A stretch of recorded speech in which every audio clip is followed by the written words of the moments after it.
முஸ்லிம்களாகிய நாங்கள் நிறைய அமல்களை உலகத்திலே செய்கின்றோம். நோக்கம் அல்லாஹ்வை நாங்கள் திருப்திப்படுத்த வேண்டும்.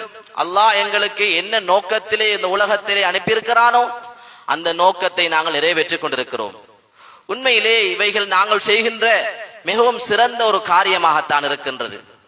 ஆனால் நாங்கள் செய்யக்கூடிய இந்த அமல்கள், இந்த நற்கருமங்கள், இவைகளெல்லாம் உயிரோட்டம் உள்ளதாக, அது ஏற்றுக்கொள்ளப்பட்ட அமலாக ஆகுவதுதான் மிக முக்கியமான அம்சமாக இருக்கிறது. பலரும் பல அமல்களை செய்யலாம், பல கோடிகளை செலவு செய்யலாம், எந்த பிரச்சனையும் இல்லை.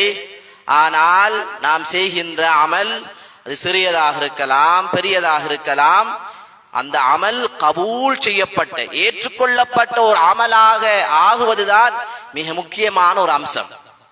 எனவே நாங்கள் அமல் செய்வதை விட நாங்கள் அமலுக்காக எவ்வளவு முயற்சி செய்கின்றோமோ அதை விட பல மடங்கு நாங்கள் இன்னும் ஒரு முயற்சி செய்ய வேண்டும். அதுதான் நாங்கள் எங்களுடைய அமலை நாங்கள் அல்லாஹுக்காக மாத்திரம் திருப்தியாக கலப்பற்ற நிலையில் அல்லாஹுக்காக நாங்கள் அந்த அமலை ஆக்குவதுதான் நாங்கள் செய்கின்ற மிக முக்கியமான ஒரு அம்சம். எவ்வளவு முயற்சி செய்து நாங்கள் எவ்வளவு நாங்கள் தியாகம் செய்து இந்த ஒரு பண்பை நாங்கள் அடைந்து கொள்வோமோ அந்த அளவுக்கு நாங்கள் எங்களுடைய அமல்களை நாங்கள் கபூலான அமலாக நாங்கள் அடைந்து கொள்ளலாம். அன்புக்குரிய சகோதரர்களே, பெரியார்களே, நபி ஸல்லல்லாஹு அலைஹி வஸல்லம் அவர்கள் ஒரு ஹதீஸிலே சொன்னார்கள், நிச்சயமாக அல்லாஹு தஆலா மனிதர்களாகிய உங்களில் உங்களுடைய வெளித்தோற்றங்களை பார்ப்பதில்லை. இன்னல்லாஹ லா யன்துரு இலா அஜ்சாமிக்கும் வலா இலா சுவரிக்கும், உங்களுடைய உடல்களையோ தோற்றங்களை பார்ப்பதில்லை, வெளிப்படையாக எப்படி இருக்கிறார் என்பதை பார்ப்பதில்லை, மாறாக உங்களுடைய உள்ளங்களை பார்க்கின்றான். ஒவ்வொரு மனிதனுடைய உள்ள அது என்ன நியத்துடன் என்ன எண்ணத்துடன் செயல்படுகின்றது என்பதை தான் அல்லாஹ் பார்க்கிறான். வெளிப்படையான எந்த ஒன்றையும் அல்லாஹ் பார்த்து முடிவு செய்வதில்லை. ஆனால் மனிதர்கள் பல வகையிலே முடிவு செய்வார்கள், வெளிப்படையை பார்ப்பார்கள். பலரும் பல காட்சியிலே கோணத்திலே பலரை முடிவு செய்து விடுவார்கள். ஆனால் அல்லாஹ் ஒரு மனிதனை முடிவு செய்வது அவனுடைய உள்ளத்தை வைத்துத்தான். இமாமுனா கஸாலி ரஹ்மத்துல்லாஹி அலைஹி சொல்லுகிறார்கள், இந்த உலகத்திலே கம் மின் அமலின் யுதஸவ்வரு மின் அமாலில் துன்யா வலாகின் பிஹுஸ்னி நிய்யதிஹி யஸீரு மின் அமாலில் ஆகிரா. சொன்னார்கள், இந்த உலகத்திலே எத்தனையோ நல்ல விடயங்கள், நல்ல கருமங்கள், அவைகள் வெளிப்படையில் பார்க்கின்ற பொழுது துனியாவுடைய உலகத்துடைய செயல்களை போன்று காட்சி அளிக்கின்றது.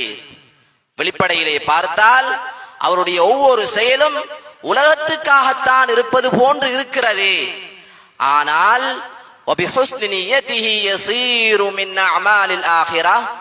அல்லாஹு தஆலா அந்த மனிதனுடைய உள்ளத்தை பார்க்கிறான். அவர் வெளிப்படையிலே துனியாவுடைய அமலைத்தான் செய்தார். மக்களுக்காக வேண்டி உலகத்திலே எத்தனையோ பேர்கள் நலவுகளை செய்வார்கள். ஒரு வீட்டை கட்டுகின்றார், பாதையை அசுத்தமாக இருந்த பாதையை அவர் சுத்தப்படுத்துகின்றார், பல நல்ல விடயங்களை அவர் செய்கின்றார். வெளிப்படையில் பார்க்கின்ற பொழுது உலகத்துடைய செயலாகத்தான் அது காட்சி அளிக்கின்றது. ஆனால் அவருடைய நல்ல எண்ணத்தின் மூலமாக அந்த அமல் மறுமைக்கு சொந்தமான சுவர்க்கத்துக்கு சொந்தமான ஒரு அமலாக மாறிவிடுகிறது. எத்தனையோ மனிதர்கள் அப்படி இருப்பார்கள். அவர்களை பார்க்கின்ற பொழுது உலகத்துக்காகத்தான் செயல்படுவது போன்று காட்சி அளிக்கும். ஆனால் அல்லாஹ் உள்ளத்தை பார்க்கின்றான். நபி ஸல்லல்லாஹு அலைஹி வஸல்லம் சொன்னார்கள், முஸ்லிம்லே ஒரு ஹதீஸ் வந்திருக்கிறது, சொன்னார்கள், ஒரு மனிதன் சுவர்க்கத்தில் நடமாடுவதை நான் பார்க்கிறேன் என்றார்கள். அவர் செய்த ஒரு செயல், அவர் செய்த ஒரு அமல், அந்த அமல் உலகத்திலே வெளிப்படையிலே பார்க்கின்ற பொழுது உலகத்துக்கான ஒரு அமலாகத்தான் இருந்தது. ஆனால் உயர்தரமான சுவர்க்கத்துக்கு காரணமாகிவிட்டது அந்த அமல். என்ன அமல்? பாதையிலே செல்கின்ற பொழுது ரஅய்து ரஜுலன் யதகல்லபு ஃபில் ஜன்னஹ் ஃபீ ஷஜரத்தின் கதஅஹா கானத் தூதி லில் முஸ்லிமீன், முஸ்லிம்களுக்கு இடையூறு அளிக்கின்ற ஒரு மரத்தின் கிளை பாதையிலே தொங்கிக் கொண்டிருந்தது. அதை அந்த மனிதர் வெட்டிவிட்டார். அவர் நினைத்தார், இதன் மூலம் நான் முஸ்லிம்களுக்கு நான் நலவு செய்ய வேண்டும், முஸ்லிம்களுக்கு நான் நல்லது செய்ய வேண்டும் என்று நினைத்தார். சொன்னார்கள் ஸல்லல்லாஹு அலைஹி வஸல்லம் அவர்கள், இந்த அமல் மூலமாக அந்த மனிதர் சுவர்க்கத்திலே நடமாடுகிறார் என்று சொன்னார்கள். அன்புக்குரிய சகோதரர்களே, அதே போன்று இமாம் கஸாலி ரஹ்மத்துல்லாஹி அலைஹி சொல்கிறார்கள், வகம் மின் அமலின் யுதஸவ்வரு மின் அமாலில் ஆகிரா. உலகத்திலே எத்தனையோ அமல்கள், அந்த அமல்களை பார்க்கின்ற பொழுது யுதஸவ்வர், அது காட்சி அளிக்கின்றது, மின் அமாலில் ஆகிரா, மறுமைக்கு சொந்தமான அமலாக காட்சி அளிக்கின்றது.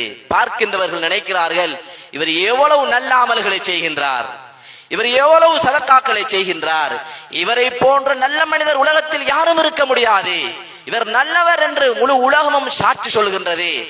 மறுமைக்கு சொந்தமான அமல்களை அதிகம் செய்கின்றார். சொன்னார்கள், ஃபபிசூஇ நியதிஹி, அவருடைய உள்ளத்தை அல்லாஹ் பார்க்கின்றான்.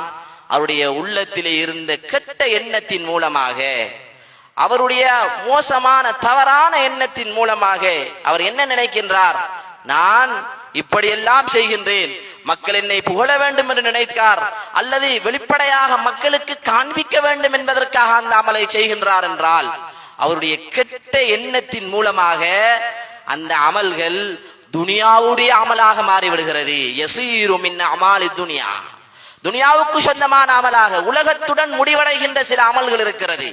அது சில நன்மைகள், சில விடயங்கள், அது உலகத்துடன் முடிவடைந்து விடும், மறுமைக்கும் அதற்கும் எந்த விதமான சம்பந்தமும் கிடையாது. அப்படியான சில அமல்களாக அந்த அமல்கள் மாறிவிடும் என்று சொன்னார்கள் இமாமுனா கஸாலி ரஹ்மத்துல்லாஹி அலைஹி. அன்புக்குரிய சகோதரர்களே, இந்த விடயத்தை தான் நாங்கள் எல்லோரும் பயப்பட வேண்டும். இப்படியாக நாளை மறுமையிலே எத்தனையோ நன்மை செய்த மனிதர்கள், மிகவும் பெரும் ஒரு கூட்டம், இப்படியானவர்கள் நாளை மறுமையிலே கொண்டு வரப்படுவார்கள். தீர்ப்புடைய நாளிலே அவர்கள் உலகத்திலே நிறைய அமல்கள் செய்திருந்தார்கள். ஆனால் அல்லாஹு தஆலா அவருடைய எந்த ஒரு அமலையும் ஏற்றுக்கொண்டிருக்க மாட்டான். காரணம், அவருடைய கெட்ட எண்ணங்கள், அவருடைய உள்ளத்திலே இஹ்லாஸ், அல்லாஹுக்கென்ற அந்த மன தூய்மை, அதை அவர்கள் இழந்த காரணத்தினால் அன்புக்குரிய சகோதரர்களே, அதுக்கு எந்த விதமான கூலியும் இல்லாமல் வெறுமையான ஒரு அமலாக நாளை மறுமையிலே பெற்றுக் கொள்வார்கள்.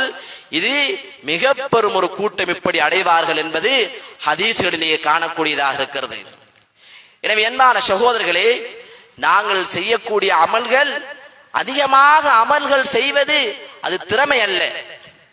அதிகமாக நான் தொழுது விட்டேன், அதிகமாக நான் சதக்கா செய்து விட்டேன், நான் குர்ஆன் அதிகமாக இத்தனை ஜுசுகளை ஒவ்வொரு நாளும் ஓதி வருகிறேன் என்பது பெரிதல்ல. அந்த அமல் எந்த அளவுக்கு பரிசுத்தமான அமலாக, அல்லாஹுக்கு மாத்திரம் செய்யப்படக்கூடிய அமலாக இருப்பதுதான் அது மிக பெரும் திறமையான ஒன்றாக இருக்கிறது. நாங்கள் தக்பீர் கட்டுகின்றோம், தொழுகையிலே முதலாவது ஓதுகின்ற அந்த வஜ்ஜஹ், அதிலே என்ன சொல்லுகின்றோம், இன்ன ஸலாத்தி வ நுசுகி வ மஹ்யாய வ மமாதி லில்லாஹி ரப்பில் ஆலமீன். யா அல்லாஹ், என்னுடைய தொழுகை, என்னுடைய இதர வணக்கங்கள், நான் உலகத்திலே ஜீவிப்பதும் மரணிப்பதும் லில்லாஹி ரப்பில் ஆலமீன், அல்லாஹ் ஒருவனுக்கே என்று நாங்கள் தக்பீர் கட்டியவுடன் முதலாவது சொல்லுகின்ற வார்த்தை இந்த வார்த்தை தான். அன்பானவர்களே, இந்த வார்த்தையை நாங்கள் வாய் அளவில் மாத்திரம் வைத்துக் கொள்ளாமல் உள்ளத்திலே நாங்கள் உண்டாக்க வேண்டும். உள்ளத்துக்கு நாங்கள் அதை கொண்டு வர வேண்டும். நாங்கள் பெரிதாக எந்த அமலும் செய்ய தேவையில்லை. அல்லாஹு தஆலா ஒவ்வொரு மனிதனுடைய வாழ்க்கையிலேயும் அவர் எப்படி எத்தனை ரகாத்துகள் தொழுதிருப்பார், எத்தனை ஜுஸு ஓதிருப்பார், இதை பார்ப்பதில்லை. குறைவாக இருந்தாலும் அது நிறைவாக இருக்க வேண்டும். அல்லாஹ்வுடைய திருப்பொருத்தத்தை மாத்திரம் நாடப்பட வேண்டும். இந்த அமலை மாத்திரம் அல்லாஹ் ஏற்றுக்கொள்கிறான். சொன்னார்கள் ஸல்லல்லாஹு அலைஹி வஸல்லம், லா யக்பலுல்லாஹு மினல் அமலி இல்லா மா கான காலிஸா வ புதுகிய பிஹி வஜ்ஹுஹு. அல்லாஹ் தஆலா மனிதர் செய்கின்ற நற்கர்மங்களில் எந்த அமல் அல்லாஹ்வுக்கென்று மாத்திரம் இருக்குமோ, அல்லாஹ்வுடைய திருப்பொருத்தம் நாடப்படுமோ, இத்தகைய அமலைத்தான் அல்லாஹ் ஏற்றுக்கொள்கிறான் என்று சொன்னார்கள் அண்ணல் நபி ஸல்லல்லாஹு அலைஹி வஸல்லம் அவர்கள். இன்று நாங்கள் நிறைய அமல்களை செய்கின்றோம். அன்புக்குரிய சகோதரர்களே, எங்களுடைய உள்ளத்திலே நாங்கள் கேட்க வேண்டும், எதற்காக நான் இதை செய்கின்றேன், என்ன நோக்கத்துக்காக நான் இந்த அமலை செய்தேன். அதை யாரும் சொல்ல தேவையில்லை, அதுக்கு என்னுடைய உள்ளம் சாட்சியாக இருக்கும். நான் தொழுகின்றேன், நான் குர்ஆன் ஓதுகின்றேன், நான் பிறருக்கு உதவி செய்கின்றேன், இந்த உதவியின் மூலம் இதனால் நான் எதை எதிர்பார்க்கின்றேன், அதிகமாக செய்ய வேண்டும் என்று கடமை இல்லை. சொன்னார்கள் ஸல்லல்லாஹு அலைஹி வஸல்லம், அக்லிஸ் தீனக் யக்ஃபிகல் கலீல். நீங்கள் உங்களுடைய மார்க்கத்திலே குறைவாக இருந்தாலும் அக்லிஸ் தீனக், அல்லாஹ்வுக்காக மாத்திரம் செய்யுங்கள். குறைவான அமலே உங்களுக்கு அது சுவர்க்கத்துக்கு காரணமாகிவிடும். சிறிய அமலாக இருந்தாலும் அல்லாஹ்வுக்காக நாங்கள் செய்கின்ற பொழுது அதனுடைய வெகுமதியும் கூலியும் அது மிக உயர்வாக இருக்கும். நாங்கள் இன்று கஷ்டப்பட்டு பல அமல்களை செய்கின்றோம். பலரும் பல பொறுப்புகளிலே இருக்கின்றோம். மஸ்ஜிதுடைய பொறுப்பு, மதரசாக்களுக்கு பொறுப்பாக இருக்கின்றோம். எங்களுடைய எத்தனையோ தேவைகளை பிற்படுத்தி மஸ்ஜிதுக்காக நாங்கள் உழைக்கின்றோம், மதரசாவுக்காக பாடுபடுகின்றோம். சமூக நட்பணிகளில் பலரும் பல நேரங்களை செலவழிக்கின்றோம், சதகாக்களை செய்கின்றோம், தான தர்மங்களை அள்ளி அள்ளி வணங்குகின்றோம், சமூகத்துக்காக ஓடி ஓடி உழைக்கின்றோம். எந்த விதமான எதிர்பார்ப்பும் இல்லை, எந்த விதமான கூலியும் இல்லை. நாங்கள் இப்படி செய்கின்ற பொழுதோ அன்புக்குரிய சகோதரர்களே, ஒரு மனிதன் அதிகமான நல்ல அமல்களை செய்கின்ற பொழுது, நாலா புறங்களிலும் அவன் நல்ல அமல்களில் ஈடுபடுகின்ற பொழுது, இந்த நேரத்திலே அந்த மனிதனுடைய உள்ளத்தில் ஒரு வகையான எண்ணம் பிறக்க ஆரம்பிக்கின்றது. இந்த நேரத்திலே ஷைத்தான் அந்த மனிதனை வழிகெடுக்க ஆரம்பிக்கின்றான். ஆரம்பத்திலே மஸ்ஜிதுக்கு பொறுப்பாக வருகின்ற பொழுது நான் நல்ல முறையிலே ஈடுபட வேண்டும், செயல்பட வேண்டும் என்றுதான் அவர் நினைப்பார். காலம் செல்ல செல்ல அவருக்குரிய அந்த அவருக்குரிய அந்த மக்களுடைய எதிர்பார்ப்புகள், மக்களுடைய ஆதரவுகள் அதிகரிக்கின்ற பொழுது அவருடைய உள்ளத்திலே ஒரு வகையான எண்ணம் உண்டாகும். என்னை மக்கள் புகழ்கிறார்கள், நான் நல்லவனாக இருக்கின்றேன், நான் நலவு செய்கின்றேன் என்று ஒரு வகையான எண்ணம் இது பொதுவாக மனிதர்களுக்கு ஏற்படக்கூடியதுதான். நபி ஸல்லல்லாஹு அலைஹி வஸல்லம் அவர்கள் மிக அழகாக சொல்லி காட்டினார்கள், மன தூய்மையை விட்டும் அந்த முகஸ்துதி என்பது, அந்த மக்களுடைய எதிர்பார்ப்புகள், புகழ் என்பது அது எப்படி மனிதனுடைய உள்ளத்திலே ஊடுருவி வருகிறது என்றால், உதாரணம் சொன்னார்கள், ஒரு கருப்பு பாறாங்கல்லிலே, கருங்கடலிலே ஒரு கருப்பு பூச்சி காரிருள் நேரத்திலே அது எவ்வளவு வேகமாக ஊர்ந்து செல்கிறதோ, யாருக்கும் தெரியாமல் ஓரிடத்திலிருந்து அடுத்த இடத்திற்கு நகர்ந்து விடுமோ, சென்று விடுமோ, இது போன்றுதான் மனிதர்களுடைய உள்ளத்திலே ரியா என்ற முகஸ்துதி, பிறருக்காக செய்ய வேண்டும் என்ற எண்ணம் உள்ளத்திலே ஏற்படுகிறது. அல்லாஹ் பாதுகாக்க வேண்டும். இப்படியான எண்ணங்கள் யாருக்கு ஏற்படுகிறதோ, அன்புக்குரிய சகோதரர்களே, நாளை மறுமையிலே அல்லாஹு தஆலாவுடைய தீர்ப்புடைய நாளிலே அல்லாஹு தஆலா சொல்லுவான், யார் உலகத்திலே எனக்காக செய்ய வேண்டிய ஒரு அமலை, எனக்காக வேண்டி செய்யக்கூடிய ஒரு நன்மையான ஒரு விடயத்தை இன்னொருவருக்காக, பேருக்காக, புகழுக்காக யார் செய்வார்களோ அவர்களை பார்த்து சொல்லுவான், நீங்கள் யாருக்காக இந்த அமலை செய்தீர்களோ அவரிடத்திலே இதற்குரிய பிரதிபலிப்பை பெற்றுக் கொள்ளுங்கள், இதனுடைய நன்மையை நீங்கள் தேடிக்கொள்ளுங்கள். இذهبوا الى الذين كنتم تراؤون به في الدنيا, யாருக்காக காண்பித்தீர்களோ அவர்களிடத்திலே சென்று அதனுடைய நன்மைகளை பெற்றுக் கொள்ளுங்கள். இன்னும் ஒரு ஹதீஸிலே வந்திருக்கிறது, யாரெல்லாம் எனக்காக செய்யக்கூடிய அமலை இன்னொருவருக்காக சேர்த்து செய்வார்களோ அவருடைய அமலை நான் விட்டு விடுவேன்.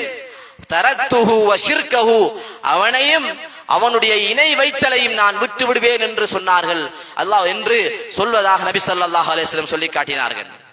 எனவே அன்புக்குரிய சகோதரர்களே, அல்லாஹ்வின் நல்லடியார்களே, நாம் வாழ்க்கையிலே நிறைய அமல்களை செய்து விட்டோம், நிறைய நாம் வாழ்க்கையிலே நல்ல கர்மங்களை செய்திருக்கின்றோம். ஆனால் அந்த அமல்கள் அல்லாஹ்விடத்திலே ஏற்றுக்கொள்ளப்பட வேண்டுமாக இருந்தால் நம்முடைய வாழ்க்கையிலே நாங்கள் இந்த இஹ்லாஸ் என்ற மன தூய்மையை நாங்கள் ஏற்படுத்திக் கொள்ள வேண்டும். மன தூய்மை இல்லாத எந்த ஒரு அமலும் அது மழையளவாக இருந்தாலும் அது பஞ்சாக பறந்து விடும் என்று சொல்கிறார்கள்.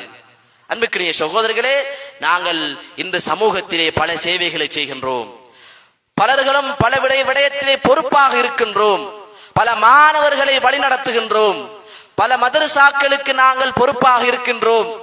அன்பான சகோதரர்களே, எங்களுக்கு கீழால் எத்தனையோ ஏழை குடும்பங்கள் அவர்களுடைய பசியை தீர்த்து கொண்டிருக்கிறார்கள். அவர்களுடைய காலங்கள் எல்லாம் எங்களுடைய அந்த உதவியை கொண்டுதான் நடந்து கொண்டிருக்கிறது. இப்படி எத்தனையோ நன்மைகளை செய்கின்றோம். அன்பான சகோதரர்களே, இவைகள் எல்லா அமல்களிலும் நாங்கள் செய்கின்ற யாருக்கு செய்தாலும் பரவாயில்லை, ஆனா அல்லாஹுக்காக செய்யப்படுகின்ற பொழுதோ அது மனிதர்களின் மாத்திரமல்ல, அது ஒரு சாதாரணமான ஒரு மிருகமாக இருந்தாலும், அது ஒரு கேவலமான மிருகமாக இருந்தாலும் அல்லாஹு தஆலா உள்ளத்தை பார்க்கின்றான். அந்த உள்ளத்துடைய அந்த மனிதனுடைய நியத்தை கொண்டு அல்லாஹ் அவனை சொர்க்கத்துக்கு அல்லாஹ் அழைத்து சென்று விடுவான். நாம் எல்லோரும் கேள்விப்பட்ட ஒரு ஹதீஸ் தான், புகாரியிலே ஹதீஸ் வந்திருக்கிறது. நபி ஸல்லல்லாஹு அலைஹி வஸல்லம் சொன்னார்கள், ஒரு விபச்சாரம் செய்த ஒரு பெண்மணி, அவள் நரகவாதி.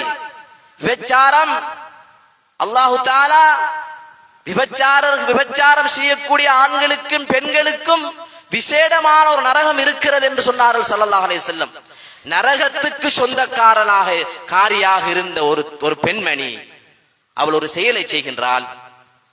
அவள் காட்டு பக்கமாக நடந்து செல்கின்ற பொழுது ஒரு ஐயறிவுள்ள மிருகம், ஒரு நாய் தாகத்தினால் தவித்துக் கொண்டிருக்கிறது. அந்த ஒரு கிணத்தை சுற்றி அது தன்னுடைய நாக்கை வெளியே தொங்க விட்டுக் கொண்டு ஓடிக்கொண்டிருக்கிறது அங்குமிங்கும்.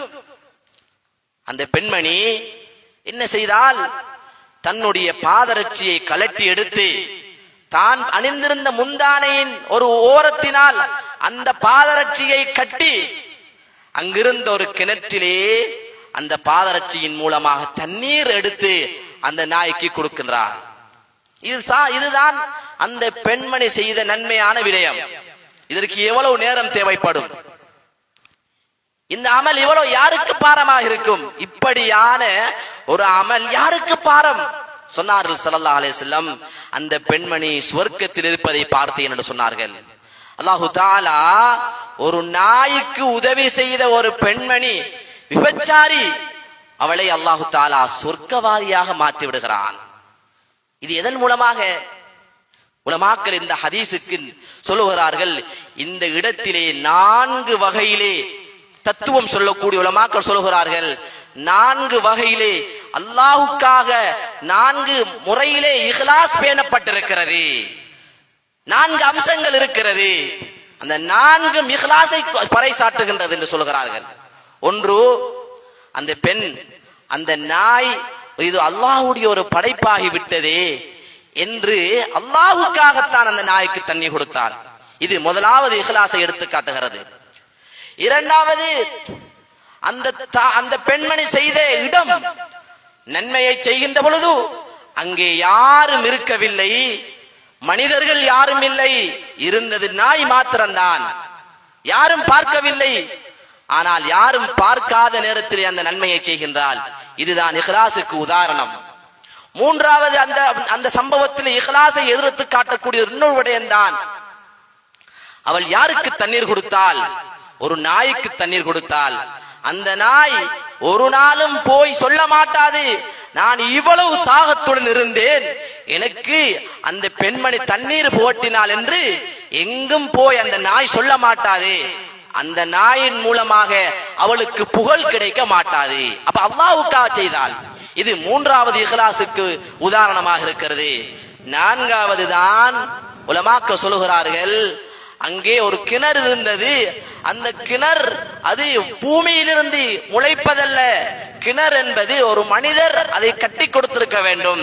எனவே மக்கள் பாதையிலே செல்லுகின்றதற்காக வேண்டி தண்ணீர் அருந்த வேண்டும் என்பதற்காக யாரோ ஒரு மனிதர் இஹ்லாசுக்காக அல்லாஹுக்காக ஒரு கிணத்தை கட்டி கொடுத்தார். அதனுடைய விளைவாக அல்லாஹு தாலா ஒரு விபச்சாரியை சொர்க்கவாதியாக ஆக்கிவிட்டார். அன்பான சகோதரர்களே, யூசுப் ரஹ்மத்துல்லாஹி அலைஹி அவர்கள் சொல்லுகிறார்கள், இந்த சம்பவத்துக்கு பின்னால் இதற்கு ஒரு விளக்கம் சொல்லுகிறார்கள். ஒரு விபச்சாரியான ஒரு பெண்மணி, அதுவும் யாருக்கு தண்ணீர் கொடுக்கின்றாள்? பன்றிக்கு அடுத்ததாக அசுத்தமான பிராணி ஒரு நாய்க்கு தண்ணீர் கொடுக்கின்றாள். நாய் யாருடைய வீட்டில இருக்குமோ அந்த வீட்டுக்கு மலக்குமார்கள், ரஹ்மத்துடைய மலக்குமார்கள் நுழைய மாட்டார்கள் என்று சொன்னார்கள் ஸல்லல்லாஹு அலைஹி வஸல்லம். நாயுடைய எச்சில் பட்டுவிட்டால் அந்த இடத்திலே 7 முறை கழுக வேண்டும் என்று இந்த அளவுக்கு வெறுக்கப்பட்ட இந்த ஒரே ஒரு பிராணிக்காக தண்ணீர் கொடுத்ததன் காரணமாக அல்லாஹ் அந்த பெண்ணை மன்னித்து சுவர்க்கத்துக்கு அனுப்பினாள் என்றால், ஒரு மனிதன் ஒரு முஸ்லிம் பிற முஸ்லிமுக்கு உதவி செய்தால் அல்லாஹ் எப்படி அந்த மனிதனை மன்னிப்பான்? ஒரு நல்ல மனிதர், ஒரு இறைநேசர் இன்னொரு இறைநேசருக்கு உதவி செய்தால் எப்படி அல்லாஹ்வுடைய அன்பும் அருளும் அவனுக்கு கிடைக்கும் என்பதில் அன்பான சகோதரர்களே நாங்கள் நினைத்து பார்க்க வேண்டும். ஆனால் அதிலே முக்கியமான விடயம் என்னவென்றால், எங்களுடைய வாழ்க்கையில் இஹ்லாஸ் பேணப்பட வேண்டும். இஹ்லாஸ், மன தூய்மையாக நாங்கள் செய்யக்கூடிய அமல்களுக்கு மாத்திரம்தான் இப்படியான நன்மைகள் கிடைக்கும். அன்பான சகோதரர்களே, பெரியோர்களே, அதனால் நாங்கள் நிறைய அமல்களை செய்கின்றோம். ஒவ்வொருவரும் நாங்கள் இப்படியெல்லாம் செய்ய வேண்டும் என்று ஆசை வைக்கின்றோம். பலரும் பல விடயங்களை செய்ய வேண்டும் என்ற ஆசை நமக்கு இருக்கின்றது. பலர்களும் மதரசாக்களை பொறுப்பாக நடத்த வேண்டும், மஸ்ஜிதுகளை நிர்வாகம் செய்ய வேண்டும், பல குடும்பங்களுக்கு உதவி செய்ய வேண்டும் என்று நினைக்கின்றோம். அன்பான சகோதரர்களே, ஆனால் நாங்கள் செய்யக்கூடிய எந்த அமலாக இருந்தாலும் அந்த அமல்களிலே இஹ்லாஸ் பேணப்படவில்லை என்றால் அது எவ்வளவு உயர்ந்த அமலாக இருந்தாலும் அல்லாஹு தஆலா அதற்கு எந்த விதமான கூலியையும் வழங்க மாட்டான். இதுதான் நானும் நீங்களும் பயப்பட வேண்டிய விடயம். ஒரு ஹதீஸிலே பெருமானார் ஸல்லல்லாஹு அலைஹி வஸல்லம் சொன்னார்கள், நாம் செய்யக்கூடிய அமல்கள் என்ன? சஹாபாக்களுடைய அமல்களை பற்றி சொன்னார்கள். ருப்ப கதீலின் பைன ஸஃபைன் அல்லாஹு அஅலமு பினியதிஹி. யுத்த களத்திலே போர் நடைபெற்றுக் கொண்டிருக்கின்ற பொழுதோ 2 காவிர்கள் முஸ்லிம்களுக்கு மத்தியிலே யுத்தம் வேகமாக நடக்கின்ற அந்த நேரத்திலே ஒரு முஸ்லிம் கொலை செய்யப்பட்டு கிடக்கின்றார். சொன்னார்கள் ஸல்லல்லாஹு அலைஹி வஸல்லம், இந்த மனிதருடைய நியத்தையும் அல்லாஹ் அறிந்து வைத்திருக்கின்றான். புகாரியிலே ஒரு ஹதீஸ் வருகிறது. நபி ஸல்லல்லாஹு அலைஹி வஸல்லம் அவர்கள் ஒரு மனிதரை பார்த்து சொன்னார்கள், அவர் அதிகமாக அல்லாஹ்வுடைய பாதையிலே தியாகம் செய்கின்றார், யுத்தம் செய்து கொண்டே இருக்கின்றார், அல்லாஹ்வின் எதிரிகளை வெட்டி வீழ்த்தி கொண்டே இருந்தார். அன்புக்குரிய சகோதரர்களே, இந்த நேரத்திலே நபி ஸல்லல்லாஹு அலைஹி வஸல்லம் சொன்னார்கள், அந்த மனிதரை பார்த்து ஹுவ ஃபின்னார், இவர் நரகவாதி என்று சொன்னார்கள். செய்வது நல்ல அமல் தான், வெளிப்படையிலே நல்ல நல்ல அமல்களை செய்கின்றார், ஆனால் சொன்னார் இவர் நரகவாதி என்றார்கள். அன்பான சகோதரிகளே, வெளிப்படையிலே மறுமைக்காக எத்தனையோ நன்மைகளை செய்கின்றோம், ஆனால் அல்லாஹ் பாதுகாக்க வேண்டும். எங்களுடைய தவறான எண்ணத்தின் மூலமாக, அந்த இஹ்லாசுடைய குறைபாட்டின் காரணமாக அதற்கு எந்த விதமான கூலியும் இல்லாமல் ஆகுவது ஒரு புறம் இருக்க, நாளை மறுமையிலே நரகத்துக்கு சொந்தமான அமலாக அது மாறிவிடுகிறது என்றால் எவ்வளவு பயப்பட வேண்டும் நானும் நீங்களும். அன்புக்குரிய சகோதரர்களே, எனவே நாங்கள் செய்யக்கூடிய அமல்கள் அது பாதுகாக்கப்பட வேண்டும் என்றால், அது ஏற்றுக்கொள்ளப்பட வேண்டும் என்றால் அதிலே நாங்கள் இஹ்லாஸை, மன தூய்மையை பேண வேண்டும். இன்று நாங்கள் செய்யக்கூடிய அமல்கள் துரதிர்ஷ்டவசமாக எல்லா அமல்களும் இது அமலுடைய காட்சியாக அது தென்படுவதில்லை. பலரும் பல அமல்களை செய்கின்றார்கள், தான் செய்கின்ற அமலை பலரும் அதை பாராட்ட வேண்டும், புகழ வேண்டும் என்பதற்காக தானே அதை விளம்பரப்படுத்தக்கூடிய ஒரு நிலைமை இருக்கிறது. இது மிக பெரும் ஒரு நோயாக இன்று வளர்ந்து கொண்டிருக்கிறது.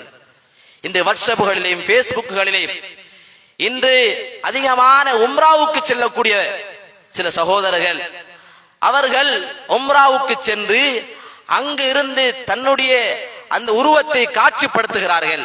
நான் இப்பொழுது உம்ரா செய்து கொண்டிருக்கின்றேன், இப்பொழுது நான் குர்ஆன் ஓதிக் கொண்டிருக்கிறேன், இப்பொழுது நான் மதீனாவுக்கு சென்று நபி ஸல்லல்லாஹு அலைஹி வஸல்லம் அவருடைய ஜியாரத்திலே இருக்கிறேன் என்று தான் செய்கின்ற ஒவ்வொரு அமலையும் அவர்கள் காட்சிப்படுத்துகிறார்கள் என்றால், அன்புக்குரிய சகோதரர்களே, பெரியோர்களே, அல்லாஹ் பாதுகாக்க வேண்டும். இந்த நோய் பலரும் பல நோக்கத்துக்காக செய்கிறார்கள். ஆனால் இந்த நோய் யாரிடத்தில் இருக்குமோ அவர்கள் உடனே அதை விட்டுவிட வேண்டும். சும்ஆ என்று சொல்லக்கூடிய ஒரு நோய் இருக்கிறது.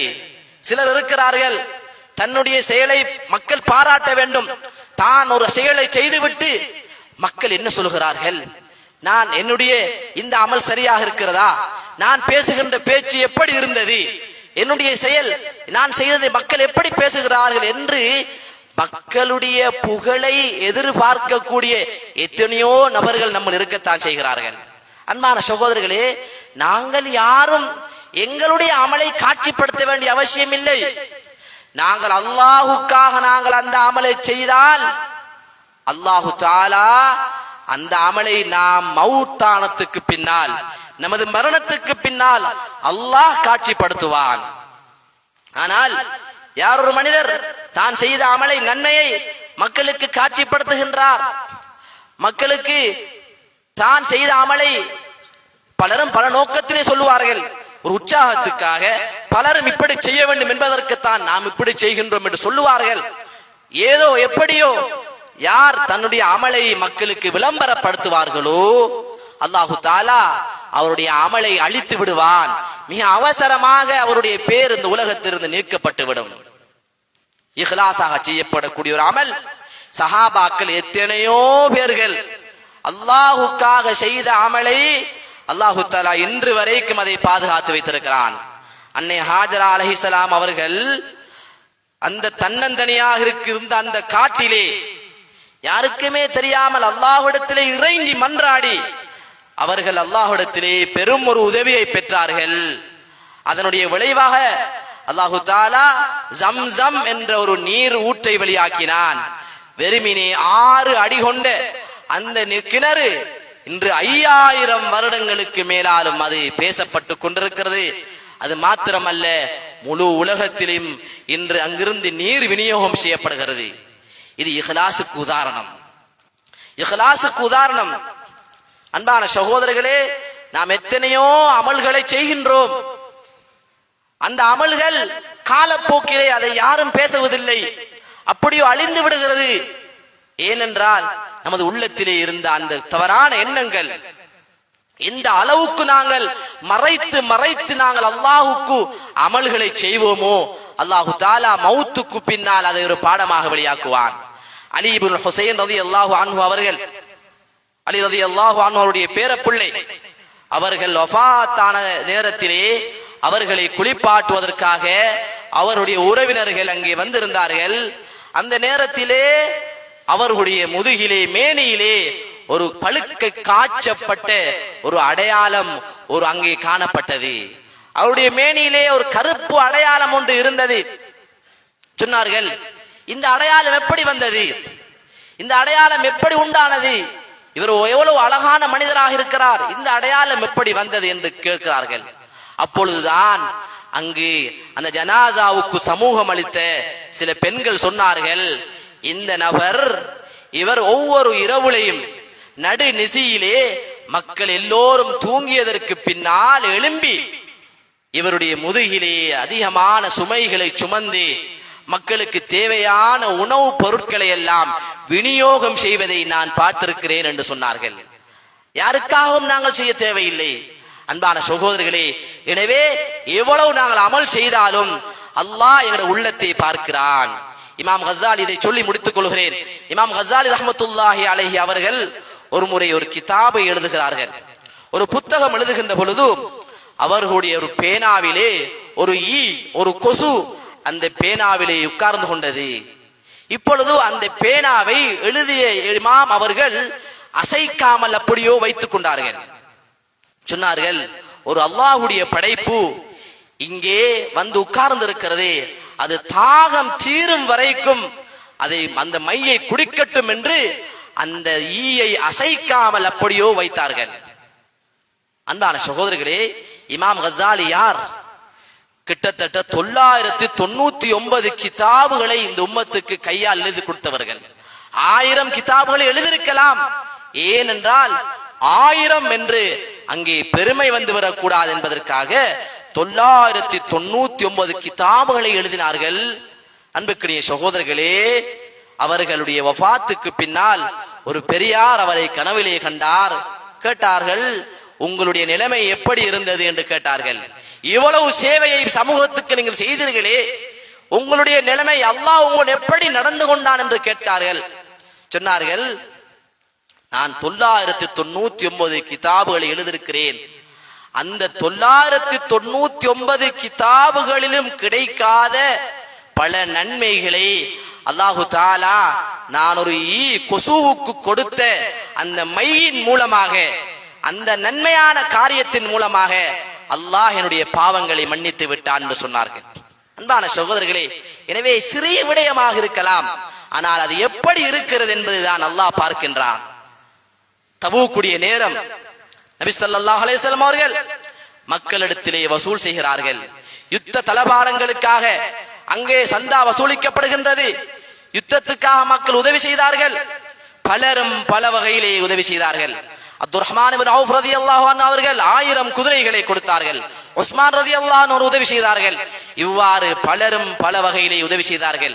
இந்த நேரத்திலே தான் இதை பார்த்து கொண்டிருந்த ஒரு சஹாபி, ஒரு பரம ஏழையான ஒரு மனிதர், அவருடைய உள்ளத்திலே எண்ணம் வருகிறது, நானும் அல்லாஹுக்காக ஏதாவது செய்ய வேண்டுமே என்று அவர் நினைக்கின்றார். ஆனால் உண்மையிலே அவரால் உதவி செய்ய முடியாது. ஏன்? அவருக்கு ஒரு கை இல்லை, ஒரு கால் இல்லை. இவர் எப்படி உதவி செய்வார்? ஏழையான மனிதர். இந்த நேரத்திலே அந்த நேரம் முடிவடைவதற்கு முன்னால் ஓடோடி சென்றார். ஒரு யூதனுடைய தோட்டத்துக்கு சென்றார். அங்கே சென்று அவனிடத்திலே ஒரு அனுமதி கேட்கின்றார். உன்னுடைய தோட்டத்திற்கு நான் வேலை செய்தால் எனக்கு கூலி தருவாயா? அவன் சொன்னான், ஆம், நீ கூலி வேலை செய்தால் நீ இந்த தோட்டத்துக்காக ஈத்தம் மரங்கள் இருக்கின்ற இந்த தோட்டங்களுக்கு நீர் பாய்ச்சினால் ஒவ்வொரு வாளிக்கும் ஒரு ஈத்தம் பழத்தை நான் கூலியாக தருவேன் என்று சொல்கிறான். இதை கேட்டு அவர்கள், ஒரு காலில்லை, கையும் இல்லை, இப்பொழுது வாளியை ஒரு கையினால் போடுகிறார்கள். இழுப்பதற்கு அடுத்த கையில்லை, தன்னுடைய பல்லினால் அதை கடித்து இழுக்கிறார்கள். இவ்வாறு கடித்து இழுத்து இழுத்து அவருடைய கையிலையும் வாயிலையும் இரத்தம் வடிந்து கொண்டிருக்கிறது. பல நேரங்களுக்கு பின்னால் ஒரு நாள் பகல் முயற்சி செய்து அவர்கள் ஒரு கை நிறைய ஈத்தம் பழங்களை அன்னலார் ஸல்லல்லாஹு அலைஹி வஸல்லம் அவருடைய சமூகத்துக்கு எடுத்துக் கொண்டு வருகிறார்கள். அன்புக்குரிய சகோதரர்களே, இப்பொழுது பகலெல்லாம் முயற்சி செய்து உண்ணவும் இல்லை, பருகவும் இல்லை, அல்லாஹுக்காக இந்த அமலை செய்கிறார்கள். இதை பார்த்த நபி ஸல்லல்லாஹு அலைஹி வஸல்லம் அவர்களுடைய கண்களிலிருந்து கண்ணீர் வடிந்தோடியது. ஸல்லல்லாஹு அலைஹி வஸல்லம் அவர்கள் அந்த ஈத்தம் பழங்களை எப்படியோ வாங்கி ஆயிரக்கணக்கான உதவி செய்த சஹாபாக்கள், 1000 திர்ஹங்கள், 1000 தீனார், 1000 குதிரைகளை எல்லாம் கொடுத்த சஹாபாக்கள் அந்த உதவிகளுக்கெல்லாம் மேலால் இந்த ஈத்தம் பழத்தை அப்படியே தூவி விடுகிறார்கள்.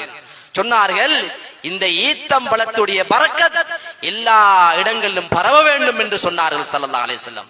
அன்பான சகோதரர்களே, ஒரு புடி ஈத்தம் பழம் தான் அது எவ்வளவு பெருமதி வாய்ந்ததாக மாறிவிடுகிறது. இது எதன் மூலமாக? அன்பான சகோதரர்களே, உள்ளத்திலிருந்து இஹ்லாஸ். எனவே நன்மை செய்யக்கூடிய நாங்கள் எல்லா நன்மைகளையும் அல்லாஹுக்கு பொருத்தமானதாக நாங்கள் மாற்றிக்கொள்ள வேண்டும்.